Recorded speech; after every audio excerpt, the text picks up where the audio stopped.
You ask Tiger to solve. This deals with linear equations with one unknown. The final result is y equals -13. Let's solve it step by step. Group all constants on the right side of the equation. Subtract 10 from both sides.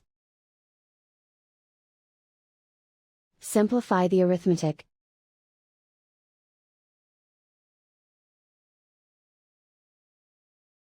Isolate the y. Divide both sides by -5. Cancel out the negatives.